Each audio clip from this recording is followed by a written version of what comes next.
ఎర్ర సముద్రం పాయలైన తర్వాత ఇటువైపు ఒడ్డుకు వచ్చారు. అక్కడ నుండి 3 దినాలు ప్రయాణం చేశారు. సో 3 రోజుల తర్వాత వారికి దాహం వేసింది.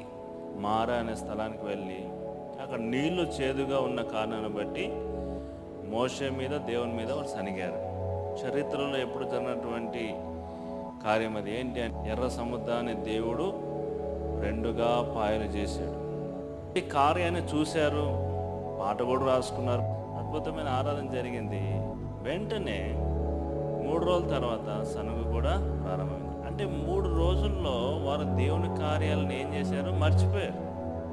మనం కూడా సులువుగా దేవుని కార్యాలు మర్చిపోతూ ఉంటాం. అంటే మర్చిపోయామని ఎలా చెప్పగలుగుతాం అంటే, మనం ఏదైనా సమస్య రాగానే వెంటనే బలహీన పడిపోతుంది.